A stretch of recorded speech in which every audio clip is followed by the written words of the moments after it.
ये सिर्फ नाम नहीं, ब्रांड है, ब्रांड।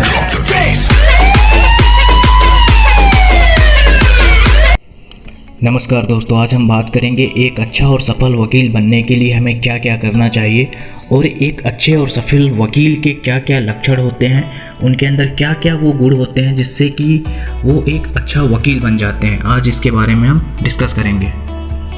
दोस्तों, सामान्य तौर पर हमें एक अच्छा वकील बनने के लिए एक लंबा सफ़र तय करना पड़ता है, परिश्रम करना पड़ता है और कानून की बहुत अच्छे से पढ़ाई करनी पड़ती है। इसके अलावा कुछ बातें हैं जो एक अच्छे वकील में होती हैं और एक अच्छा वकील बनने के लिए हमारे अंदर ये सारे गुण और ये सारे लक्षण होने ही चाहिए। इनके बिना हम एक अच्छा वकील नहीं बन सकते। तो आइए हम इन बातों के बारे में जानकारी लेते हैं। दोस्तों, पहले नंबर पे आता है प्रभावी कम्युनिकेशनल स्किल, क्योंकि कम्युनिकेशन के माध्यम से ही हम अपनी बातों को दूसरों को समझाते हैं और दूसरों की बातों को अच्छे से समझते हैं। एक अच्छे कम्युनिकेशनल स्किल यदि हमारे पास नहीं रहेगा तो हम अपनी बातों को दूसरों को अच्छे से नहीं समझा पाएंगे और ना ही दूसरों की बातों को अच्छे से समझ पाएंगे। इसलिए कम्युनिकेशन स्किल बहुत ज़रूरी है एक अच्छा वकील बनने के लिए।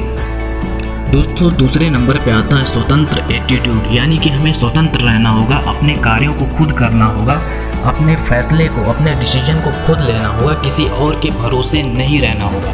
क्योंकि यदि हम किसी और के भरोसे रहते हैं और हमेशा हम दूसरे के भरोसे रहेंगे तो हमारा काम बीच में रुक जाएगा, फिर बाद में कोई नहीं मिलेगा हमें बताने वाला। इसलिए हमें खुद डिसीजन लेना होगा, खुद फैसला लेना होगा और हमारे अंदर ये सामर्थ्य होना चाहिए कि हम अपने फैसला खुद ले सकें, दूसरे के भरोसे न रहें। दोस्तों, तीसरे नंबर पे आता है फैसला लेने का हुनर। दोस्तों, हमें खुद पर इतना कॉन्फिडेंस होना चाहिए और हमें खुद को इतना शार्प और तेज़ बनाना होगा कि हम खुद फैसला ले सकें और हम एक बार जो फैसला ले लें उस पर बिल्कुल अटल रहें और वो फैसला निर्णायक सिद्ध हो।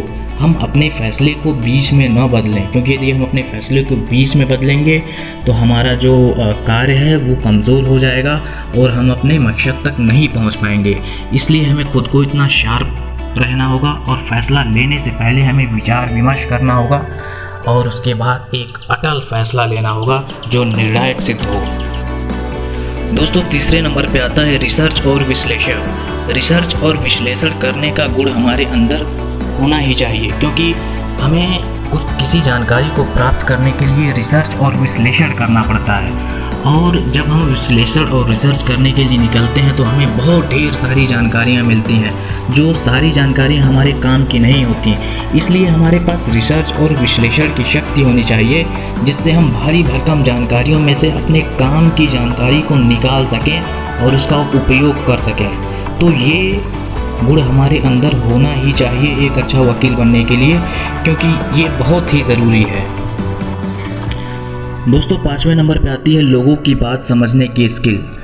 एक अच्छा वकील अपने मुवक्किल की, अपने कस्टमर की बात को पहले ध्यान से सुनता है, उसके बाद फैसला लेता है। क्योंकि यदि हम बातों को ध्यान से नहीं सुनेंगे तो हो सकता है वो कुछ ऐसा बात हमें बताना चाहता हो जो हमारे लिए बहुत हमारे काम को आसान कर दे। इसलिए हमारे अंदर दूसरों की बातों को समझने का धैर्य होना चाहिए। जब हम दूसरों की बातों को सुनेंगे, उनके साथ मिलकर काम करेंगे और एक अच्छा काम तभी होगा जब हम दूसरे की बातों को ध्यान से सुनेंगे। तो ये गुण हमारे अंदर होना ही चाहिए। दोस्तों, छठवें नंबर पे आता है दृढ़ रहने की क्षमता। पढ़ाई से लेकर कॉलेज लाइफ से लेकर कोर्ट तक हमें दृढ़ रहना होता है, क्योंकि दृढ़ता बहुत ज़रूरी है। क्योंकि स्टार्टिंग में लगता है कि ये तो काम आसान है, फिर जो हम सफ़र तय करते जाते हैं हमें लगता है ये तो बहुत डिफ़िकल्ट काम है, इस काम को हम नहीं कर पाएंगे। इसलिए यहाँ पे दृढ़ता की आवश्यकता होती है और जो हम सीखते जाते हैं, समझते जाते हैं, काम आसान होता जाता है। इसलिए दृढ़ संकल्प की आवश्यकता होती है और थोड़ा समय इसमें ज़्यादा लगता है। हमें सीखना होगा, थोड़ा इंतज़ार करना होगा, उसके बाद ही हमें सफलता मिलेगी। इसलिए दृढ़ता बहुत ज़रूरी है। दोस्तों, सातवें नंबर पे आता है डेडलाइन पर काम करना। डेडलाइन पर टास्क को कंप्लीट करना बहुत ज़रूरी है। कोर्ट ने जो तारीख दे रखी है हमें उस तारीख पर उपस्थित होना होगा और जो ज़रूरी काम उस दिन करने हैं वो काम हमें उसी दिन कंप्लीट करने होंगे, क्योंकि बाद में यदि हम काम को टालते जाएंगे तो प्रेशर बाद में बढ़ता जाएगा और काम भी ज़्यादा होता जाएगा, जो बाद में बहुत ज़्यादा प्रॉब्लम क्रिएट करने वाला है। इसलिए हमें जो ज़रूरी काम है उसे उस डेडलाइन पर ही कंप्लीट करना होगा, इससे इम्प्रेशन भी अच्छा होता है। दोस्तों 8वें नंबर पे आती है इमोशनली स्ट्रॉन्ग पर्सनैलिटी।